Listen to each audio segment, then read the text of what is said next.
대종찬 인사이트 K 소장, 이은영 휴먼앤드 대표소장 나오셨습니다. 어서 오십시오. 네, 안녕하십니까. 대표소장님, 윤 대통령 지지율 갤럽에서는 소폭 하락했고 NBS와 RN서치에서는 소폭 상승했습니다. 예. 이번 주, 지난주죠. 어떤 추세 변화가 있었습니까? 소폭의 변화라는데 주목을 해볼 필요가 있을 것 같습니다. 네. 소폭이라는 게 결국 박스권을 벗어나는 정도는 아니었다. 재검이었다. 그 이야기는 결과적으로 대통령의 지지율에는 아주 큰 변화가 없다. 그런 이유는 이제 대륙주, 그러니까 대구, 경북, 또 60대 주부층들은 결집을 하지만 여전히 대통령의 지지율이 이 박스권을 돌파하려면은 중무층이 들어와야 되거든요. 중도층, 무당층, 청년층이 들어와야 되는데 아직까지 그런 호재는 동력은 못 만들어내고 있는데 중요한 건 현지 시각으로 28일입니다. 네. 대통령 잔뜩 부산 엑스포 유치에 공을 들였기 때문에 이 부분의 평가가 상당히 분수령이 될 것으로 보입니다. 네. 28일 현지 시각이니까 세계 엑스포를 유치하는 걸로 결론이 나면 대통령 지지율이 추가 상승으로 좀 탄력을 받을 수 있겠고요. 그렇지 않으면 답보 상태 또 박스권이 계속 이어질 수 있을 것으로 보입니다. 이은영 소장님, 네. 북한이 지난 21일 밤에 군사 정찰 위성을 발사했습니다. 네. 도발 이어가고 있는데 이 부분이 윤 대통령 지지율에 미칠 영향은 어떻습니까? 그러니까 일단 이 북한의 그 위성 정찰 군사 정찰 위성 발사는 내셔널 플래그 이펙트라는 결집 효과, 대통령을 중심으로 지지가 모이는 결집 효과를 가져올 수가 있는데 사실 이게 조금 굉장히 좀 반복적으로 이루어지고 북한의 이러한 도발은 미국을 향한 어떤 정치적 메시지라는 게 지금 국민들이 많이 그렇게 인식을 하고 있어서 이번에는 지지율에 크게 반영되지 않은 흐름이고요. 오히려 지금 그 순방을 통해서 엑스포 유치에 영향이 있었는지 근데 지지율이 많이 올라가지 않은 걸 보면 그런 기대감 크지 않았던 것 같습니다. 네. 총선이 다가오면서 여야 각각 이제 준비 박차를 가고 있는데요. 국민의힘 혁신위와 지도부 또 중진 친윤 갈등 이어지고 있잖아요. 네. 혁신위 요구에 대해서 어떤 입장을 지금 내놓지는 않고 있는데 오히려 반발하는 기류가 있습니다. 그런데 윤핵관과 중진에게 총선 희생을 권고한 것을 두고 잘했다 이런 응답이 높다면서요. 그렇습니다. 화면으로 조사 결과를 보더라도 잘한 결정에다가 45%, 또 잘 못한 결정에다는 27%이기 때문에 지금 국민의힘 지지율보다도 높은 잘했다라고 하는 결정입니다. 결국 국민의힘 지지층들도 또 전체 여론도 국민의힘 이 중진, 친윤 중진 또 지도부의 또 결단을 원한다, 또 변화를 원한다 이렇게 볼 수밖에 없는 것이거든요. 네. 그렇다면 이제 당장 호응이 나오지 않는 부분에 대해서 이제 책임을 묻고 있고 또 변화해야 된다고 해서 강조하고 있는데 대체로 지금 정치권 여의도 정치권의 국민의힘 내부 상황은 좀 시간이 소요되지 않겠냐 이렇게 보고 있는 것 같아요. 김기현 대표가 결단을 내릴 때까지 그리고 친윤 중진 의원들이 불출마, 험지 출마에 호응할 때까지 결과적으로는 이게 결과적으로는 앞으로 여론의 내년 총선의 분수령일 것이다. 네. 얼마나 적극 호응이 있느냐 이 부분이 중요하다고 봐야겠죠. 인요한 혁신에 대한 평가도 갤럽에서 긍정적이라는 응답이 높은 것으로 조사됐는데요. 네. 혁신위가 여러 안건을 내놓았는데 이를 두고 여론 흐름은 어떻게 나타납니까?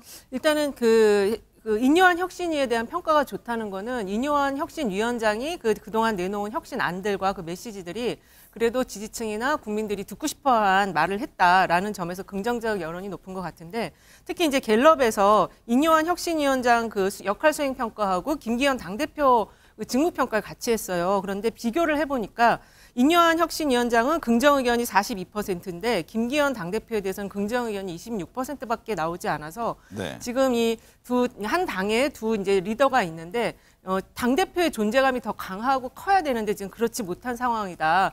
그러다 보니까 오히려 인요한 혁신위의 그 존재감이 조금 더 부각되는 것이 아닌가 이렇게 볼 수 있을 것 같습니다. 배 소장님, 인요한 혁신위와 그 험지 출마에 대한 긍정적인 여론이 이어지고 있다 이런 분석들인데요. 윤핵관과 중진들의 험지 출마 앞으로 어떻게 될 것 같아요? 앞으로는 받아들이지 않고는 배길 수가 없는 상황이라고 봐야 되겠죠. 그만큼 내년 총선 또 국민의힘의 경쟁력을 위해서 여론이 그것이 필요하다라고 답변하고 있는 것이고 세 가지가 중요할 겁니다. 앞으로 이제 이걸 왜 그러면 빨리 응답을 하고 화답을 하지 않느냐. 아직까지는 대통령 지지율이 박스권이긴 하지만 괜찮겠지. 정당 지지율이 호각지세이긴 하지만 괜찮겠지. 이렇게 생각하지만 앞으로 대통령 지지율이 어떻게 될지 총선이 가까우면서 또 정당 지지율이 내년 총선을 기준으로 봤을 때 그다지 총선에서 이 호의적인 그런 여론이 안 나오고 있다. 이렇게 된다면 이것도 부담스러운 거. 특히 중요한 건 수도권 경쟁력입니다. 수도권 지지율이 별로 영남 중진이나 지도부에서 희생이 없다. 그러면은 또 수도권 지지율에 별반 반응이 없을 수 있거든요.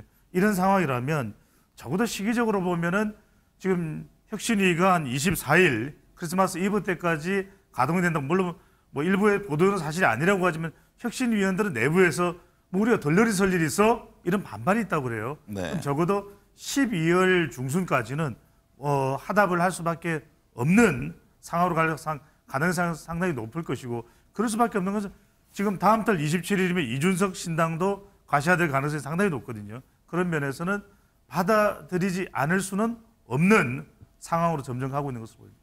이은영 소장님, 네. 대구 경북에서도 영남 중진 의원의 험지 출마를 찬성한다는 의견이 과반을 넘는 것으로 나타났다면서요? 네, 그렇습니다. 지금 영남에서 그 험지 출마 중진, 영남 중진들의 험지 출마 찬성이 한 50.4%가 나왔어요. 그리고 반대는 29% 나왔는데 잘모름도 좀 많은 편입니다. 근데 이제 그 국민의힘의 그 핵심 지지 기반이라고 할 수 있는 영남 지역에서 이렇게 영남 중진들의 험지 출마를 요구하는 목소리가 높은 것은 아무래도 이제 지금 내년 총선에 대한 승리 전망 가능성이 낮고 더군다나 이제 대통령 지지율이 40%를 지금은 넘어야 되는데 그렇지 못하다 보니까 위기의식을 느꼈기 때문에 뭔가 좀 해라. 특히 이제 지지가 안정적으로 보장되는 이 지역에서부터 조금 선도적으로 뭔가 혁신의 흐름을 좀 보여라라는 목소리가 아닌가 이렇게 생각이 됩니다. 네. 하태경 의원도 김기현 대표가 울산 출마를 선언하면 역풍이 불고 지도부 존립에 위기가 올 것이다 이런 이야기를 했는데 동의하십니까? 그렇게 저도 좀 여론 흐름을 보면 동의는 하는데 네. 지금 김기현 대표는 오히려 그 반대 방향으로 가고 있거든요. 나는 여기서 내 지역에서 사명을 완수하겠고 왜 자꾸 내 지역에 시비를 거느냐. 그리고 나는 대통령과도 매일 3시간씩 자주 통화하는 사이다라고 자신의 이제 대통령과 관계성도 강조를 하는데 이런 말들이 지금 지지층 사이에서는 들리지가 않는 것 같아요. 김석기 최고위원 이번에 선출한 걸 두고서도 체제를 좀 강화한 것 아니냐 이런 진단들이 나왔잖아요. 그렇습니다. 그래서 지금 사실 아까도 보신 것처럼 그 정당 지지율에서 국내인 지지율이 오르락 내리락 지금 상당히 좀 불안정성을 보이고 있습니다. 그래서 그런 것들이 이러한 그 지지층의 요구들을 당 지도부에서부터 받아들이지 않고 있기 때문에 지금 지지 흐름이 굉장히 좀 오르락 내리락 하고 있는 것 같아요. 원희룡 장관은 험지 출마에 화답을 했습니다. 뭐 인천 계양 출마 가능성까지도 시사를 했는데 네. 험지 출마할 경우 뭐 어떤 승산 여부를 떠나서 어떤 정치적인 노림수가 있나요? 그렇죠. 정치적 이익이 있다고 봐야 되겠죠. 네. 무엇보다도 이뉴한 위원장이 지금 험지 출마 또 불출마에 대해서 김기현 대표뿐만 아니라 중진들이 뭐 뜨뜻미지근한 반응이거든요. 이럴 때 원희룡 장관과 만남으로써 이 군부를 더 뗄 수 있는 화력을 높일 수 있는 이른바 쌍커리 전략이라고 봐야 되겠죠. 인 위원장도 원 장관을 원하고 원 장관도 이렇게 되면서 본인이 다시 총선을 앞두고 주목받을 수 있는 대선 후보급이라고 판단할 것이기 때문에 또 하나는 이제 수도권 출마가 유력시 되고 있는데 그렇게 되면 또 수도권 경쟁력에 또 도화선이 될 수 있다 이렇게 보는 것이거든요. 중요한 건 이제 주목하는 건 이재명 대표와 한판 승부를 벌릴 바로 인천 계양을 출마 가능성인데 저는 충분히 있다고 봅니다. 네. 왜냐하면 성산이 있고 없고를 떠나서 그렇게 함으로써 원희룡 장관의 이미지는 좀 희생, 도전 이렇게 하면서 말 그대로 국민의힘 지지층 내에서도 원장관 봐라 이렇게 될 수가 있거든요. 자기 대선 주자로서의 부각의 의미가 더 크지 않을까요? 그렇죠. 왜냐하면 선거라는 것은 저도 남지 않는 선거였지만 저도 남는 선거였습니다. 그만큼 원희룡 장관으로서는 조금 이미지를 터닝 포인트로 삼을 수 있는 그런 반전 카드라고 볼 수 있겠죠. 한동훈 장관 최근 광폭 행보를 보이고 있는데요. 근데 여론조사에서 국민의힘에 도움이 된다와 도움이 안 된다 의견이 팽팽한 것으로 조사됐다고 하는데 네, 이건 어떻게 봐야 합니까? 일단 한동훈 장관이 그 총선에 출마했을 때 여당의 도움 여부가 41대 42로 엇비슷하게 나왔어요. 그래서 지금 이 한동훈 장관에 대한 전체 여론의 흐름이 저렇게 나오는 거는 그동안 이제 한동훈 장관이 원내 이제 국회에서 보여줬던 모습들 그리고 좀 가벼운 언행 이런 것들 때문에 그리고 좀 이미지적인 행보들 때문에 저렇게 도움 안 된다라는 의견이 좀 높게 나온 건데 그렇지만은 그 대구 경북 지역이나 이쪽에서는 또 출마하는 것이 도움이 된다라는 의견이 높게 나와서 아무래도 지금 이 총선을 이기기 위한 승리 카드가 그렇게 많지가 않다. 그런 가운데 한동훈 장관 카드가 지금 좀 부각이 되는 것이 아닌가라는 생각이 듭니다. 배 소장님 보시기에 한동훈 장관 내년 총선 출마 가능성 어떻게 보세요? 기정사실이 되지 않았습니까? 네. 거의 기정사실화 한다면 어디로 합니까? 한다면은 뭐 대구 뭐 거론이 많이 되기는 합니다만 보도상으로 저는 제 개인적으로는 저도 오랫동안 30년간 이 총선 또 선거 지역구 분석을 해왔으니까 서울 종로 출마 가능성이 상당히 있지 않을까. 물론 종로에 출마한다는 다른 국민의힘 의원들도 있을 겁니다. 지금 또 현역도 국민의힘의 최재형 의원입니다. 하지만 다른 것보다도 국민의힘이 절실하게 요구하고 있는 것은 수도권 경쟁력이거든요. 그것을 끌어가려면 적어도 서울이나 경기도 지역에 나올 수밖에 없고 인천도 있기는 하지만 그렇다면은 서울에서도 뭐 강남 그럼 이거 뭐 당선 가능성이 높은 데 나왔어요. 이런 데보다는 종로를 출마함으로써 전체적인 선거판을 견인하는 역할, 주목도를 높일 수 있는 것입니다. 물론 중도나 무당층 그리고 2030 MZ세대가 얼마나 들어와 줄지는 모르겠어요. 하지만 그렇게 함으로써 한동훈 장관의 이 바람이 주목을 끌게 되는 그런 효과가 있고 그렇게 되면 민주당의 이슈들이 좀 가라앉는 현상. 또 하나는 이준석 바람이 심상치가 않습니다. 이준석 바람의 차단 효과도 한동훈 장관을 통해서 노릴 수가 있는 그런 포석이 깔려있다고 봐야겠죠. 짧게 덧붙이면 네. 지금 한동훈 장관이나 지금 원희룡 장관이나 이제 모두 총선을 위한 승리 카드로 거론은 되고 있지만 당장 발에 불 떨어진 게 이분들이 실제 출마했을 때 당선될 수 있느냐, 특히 수도권에 출마해서 당선될 수 있느냐거든요. 종로도 이제 뭐 대권 주자로 가는 디딤돌이라고는 하지만 여기가 쉽지 않은 지역이거든요. 그래서 당선 가능한 지역을 먼저 선택하는 것이 필요하다. 저는 그렇게 보고 있어요. 민주당도 친명계, 비명계 공천을 두고 갈등을 보이고 있습니다. 전당대회 관련해서 대의원 권한을 약화시키고 권리당원 비중을 강화하는 안 이런 움직임이 있다고 하는데 이게 과거 이제 혁신위에서 제안했던 사항이잖아요. 네, 맞습니다. 이에 대한 여론은 어떻습니까? 일단 지금 현재 그 대의원의 권한 수준이 어느 정도냐면 그 일반 권리당원의 일을 놓고 본다면은 대의원은 60대 정도의 그 수준을 갖고 있거든요. 그래서 이거를 20대 정도로 낮추겠다라는 건데 사실 이게 지금 그 현재 현역 의원들의 기득권의 출발이 바로 이 대의원의 그 높은 가중치거든요.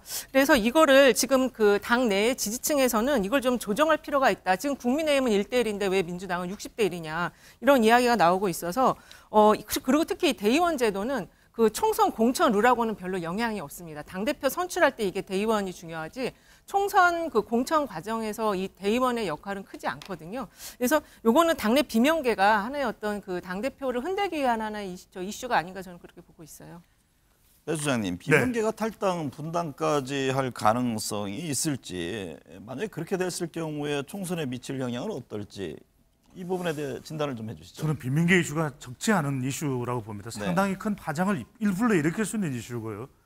경우에 따라서는 탈당, 분당까지도 할 수 있는 것이고 또 하나는 이게 분당을 하게 될 경우에 미치는 영향도 만만치가 않습니다. 왜냐하면 지금 과연 더불어민주당은 얼마나 내년 총선 대비해서 혁신적일까? 또 국민의힘도 마찬가지입니다. 특히 이제 더불어민주당은 친명 비명 간의 이 갈등이 있거든요. 그런데 이들이 분당을 하게 된다면 호남, 또 수도권, 또 50대 초반이 되겠죠. 초중반까지가 되겠죠. 그리고 2030 MZ세대, 민주당이 왜 이래? 이렇게 또 파장이 있을 수밖에 없는 것이고 또 하나 중요한 것은 비례대표 투표에서도 이렇게 되면 굳이 그러면은 지역구는 그렇다 치고 양강구도니까 비례투표까지 민주당을 찍을 이유가 있어? 우리는 비명계 민주당을 찍어줄 거야. 이런 또 상황이 전개될 수가 있고 마지막이 중요합니다.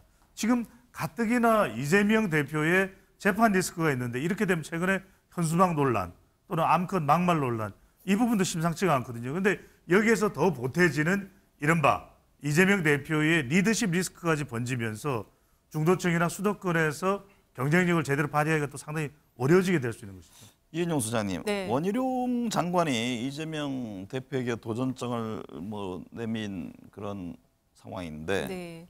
인천 계양을 여론은 어떻게 나타납니까? 일단은 인천 계양을은 이재명 대표 전에 송영길 전 대표가 다선을 한 지역입니다. 그래서 상당히 그 민주당에 유리한 지지층을 보유하고 있는 지역인데 사실 원희룡 장관이 이 이제 이뇨한 혁신위원장과 만나면서 험지 출마를 자기는 희생을 하겠다라고 했지만 실제 출마할지는 좀 봐야 될 것 같고요. 그리고 그 이 정치권에 그런 말이 있어요. 체급 맞추기라는 말이 있는데 당대표와 체급을 맞춰서 자신의 지금 현재 낮은 존재감을 좀 높이려는 정치적 제스처가 아닌가. 특히 지금 대선 후보에 대한 그 차기 지도자 조사를 하면은 원희룡 장관은 지금 거의 뭐 한 자리 숫자의 지지율이 나오고 있어서 네. 자기 체급 맞추는 그런 게 굉장히 필요한 사람이라고 볼 수 있습니다. 배 수장님, 네. 최강욱 전 의원, 국민의힘 김성원 의원 이 성비화 발언 이게 논란이 되고 있잖아요.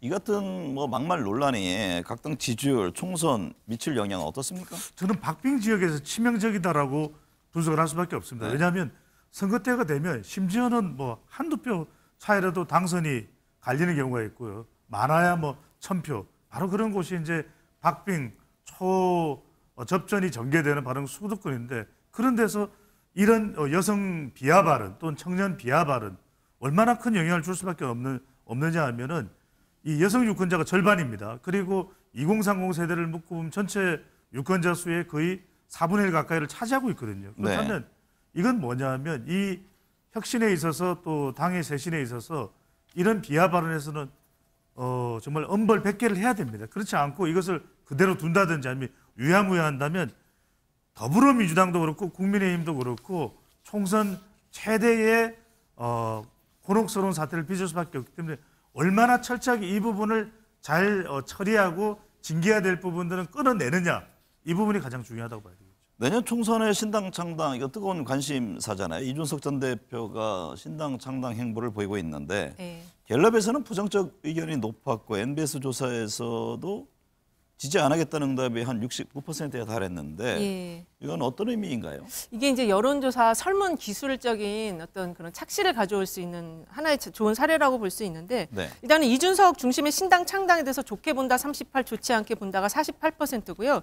지지할 의향이 있냐가 이제 20%대 나오고 지지하지 않겠다가 60%대 나왔어요. 근데 이거는 국민의힘 하나를 놓고서 지지하겠냐 지지하지 않겠냐 이렇게 물어도 정당 지지도를 보면은 요새 30대 초반 나오잖아요. 네. 뭐 비슷한 흐름으로 전체 여론으로 볼 땐 그렇게 나올 수가 있거든요. 그래서 오히려 지금 이준석 신당 지지 여부 이 한 당을 놓고 물어봤을 때 20%가 나온다는 거는 상당히 지금 파괴력이 있게 지금 나오고 있는 숫자다라고 저희가 해석할 수 있을 것 같습니다. 네. 배 수장님, 네. 조국 전 장관이 신당을 창당할 경우에 민주당에만 타격이 있는 것으로 조사가 됐는데 조국 전 장관 신당 창당 가능성은 어떻습니까? 이게 쉬울까요? 일단은 조국 전 장관의 신당이 만들어진 데 대해서 민주당이 방금 전에 말씀하셨던 대로 정훈가 변호사께서 말씀하신 대로 민주당 지지율에 타격을 받는데 그걸 쉽게 당을 만들어서 총선에 뛰어든다 쉽지 않을 테고요. 또 하나는 이제 이것 자체가 후폭풍을 불러와서 더불어민주당에 대한 이미지가 부정적으로 흘러가는 경우에는 오히려 조국 전 장관의 경우에는 민주당에 또 더 큰 빚을 지게 되는 셈이거든요. 네. 그리고 또 하나는 뭐냐면 조국 신당이라고 하는 것도 결과적으로는 완전 연동형 비례대표제로 갔을 때 몇몇 의석 정도를 얻는 정도 수준이기 때문에 물론 조국이라는 인물 개인은 더불어민주당 아주 적극 강성 지지층 내에서는 인기가 나오고 있습니다. 그것이 총선 때 투표로 이어질 줄은 모르겠습니다만 결과적으로는 민주당에 대한 영향 또 이 선거구제가 앞으로 변할 가능성도 다분히 있다는 점에서는 신당 만들기가 개인적으로 무소속으로 출마할 가능성은 높을 수 있겠지만 신당 창당 가능성은 쉽지는 않아 보입니다. 대구 경북 민심을 조사한 여론조사가 나왔습니다. 박근혜 전 대통령의 영향력은 있지만 친박 세력은 없다 이런 의견이 35.8%를 차지했는데요. 박 전 대통령이 내년 총선에 어떤 영향을 미칠까요? 저는 미치는 영향은 제한적일 것 같아요. 네. 왜냐하면은 결과적으로는 박 전 대통령이 영향을 미친다면 TK 지역에서의 또 갈등은 증폭될 수밖에 없거든요. 그게 박근혜 전 대통령이 글쎄 뭐 일각에서는 윤석열 대통령이 박근혜 전 대통령을 수사했다 이런 부분 때문에 이제 그런 가능성을 염두에 두고 있는데 실제로 그럴 가능성이 부각되거나 불거질 개연성은 높지 않다. 다만 경북 지역에 또는 대구 지역에 출마하는 일부 박근혜 전 대통령과 가까웠던 인물이 박 전 대통령이 나를 도와줄 수도 있다. 박근혜 전 대통령과 가깝다라는 점을 적극적으로 내세울 가능성 정도는 열려 있다고 봐야 되겠죠. 이명박 전 대통령, 문재인 전 대통령, 뭐 전직 대통령들 총선에서 뭐 뚜렷한 행보를 하기는 쉽지 않죠. 네, 그럴 그렇습니다. 가능성은 없는데 어쨌든 간에 상징적인 어떤 영향력 미칠 수 있을까요? 저는 그 영향력은 작지만 지금 박근혜 전 대통령은 좀 윤석열 대통령과의 연관성이 있기 때문에 그래서 대구 경북에서의 표심에 어떤 영향을 줄 건지 근데 지금 이 정도면 상당히 영향을 크게 주는 걸로 볼 수 있거든요. 그렇기 때문에 지금 여당 내에 이제 빨간불이 켜졌다. 이 지지층이 많이 흔들리고 있다. 이렇게 돼 있는 거죠. 지금 민주당이 추진 중인 대장동, 김건희 여사 주가 조작 등에 대한 쌍특급법 여야 네. 지금 격돌 예상되고 있는데 조사를 보니까 적절하다는 응답이 과반을 넘었다고 하는데 그러면 향후 이 쌍특급 처리 여부가 전국에 어떤 영향을 주게 됩니까? 이건 굉장히 큰 영향을 줄 사안이고요. 그리고 이게 대통령 지지율에 직격탄을 줄 수 있는 사안이에요. 지금 네. 30대 초반인데 이게 추진이 되어서 뭐 대통령이 거부권 행사하든 안 하든 간에 이 이후의 일정이 굉장히 지지율과 연동이 되게 깊기 때문에 좀 중요하게 봐야 되고 민주당이 이걸 또 잘 처리를 못하면 그러면 또 그것에 대한 역풍도 상당히 클 것으로 전 보여지는 아주 중요한 이슈라고 생각합니다. 네. 앞서 그 엑스포 관련해서 좀 얘기를 했습니다만 네. 28일 최종계 결정이 되는데 결과에 따른 정치적인 어떤 영향은 어떻게 보세요? 일단은 개최에 확정이 되느냐가 네. 더 중요하겠죠. 기존으로 보면 부산 엑스포 개최로 될 경우에 이 부분에 대해서는 대통령 지지율이 당장 올라갈 수 있는 그런 또 긍정 요인으로 작동할 수가 있을 테고 또 하나는 내년 총선까지 이어질 수 있는 연속성도 있습니다. 연결성도 있습니다. 왜냐하면 PK 지역의 지지율이 대체로 지금 좀 잘 안 나오고 있는 그런 상황에서 물론 2030년이긴 하지만 그런 기대 심리 자체가 또 지지율에 영향을 미칠 수 있기 때문에 개최를 못 한다면 지금의 국정 수행 지지율 추세와 큰 변화가 없겠지만 네. 개최를 한다면은 윤석열 대통령에게는 상당히 호재로 작동할 것만은 분명해 보입니다. 이은영 소장님은 어떻게 보세요? 저도 이게 엑스포가 굉장히 중요한데 이번 순방이 프랑스 하러 갔다 왔는데 그리고 귀국하셨잖아요. 네. 근데 다 그게 엑스포 유치 전 때문에 그랬다고 하는데 유치를 못하면은 상당히 좀 많은 역풍이 불 것 같아요. 지지율에 네. 영향이 있을 것 같습니다. 이번 한 주간은 어떤 점을 특히 눈여겨봐야 합니까? 네, 방금 전에 얘기했던 현지 시각으로 28일 이 엑스포 개최 여부가 중요할 거고요. 또 하나는 이번 주로 이 민주당이 추진하고 있는 이동관 방통위원장에 대한 탄핵 그리고 검사에 대한 탄핵 추진 그다음에 이종섭 헌법재판관에 대한 임명 동의 여부 이 부분이 중요한 이슈가 될 걸로 보입니다. 이은영 소장님은 특히 어떤 점을 주목해서 보시나요? 저도 엑스포 개최지 여부와 그다음에 지금 민주당 내에서 선거구제 연동형이냐 병립형이어 가지고 이재명 대표에게 결단을 해라 이렇게 요구한 목소리가 나와서 이거를 과연 이재명 대표가 어떻게 처리할지 이것도 굉장히 좀 중요한 변수로 보고 있습니다. 이재명 대표가 조만간 관련해서 입장을 낼까요? 낼 것 같습니다. 네.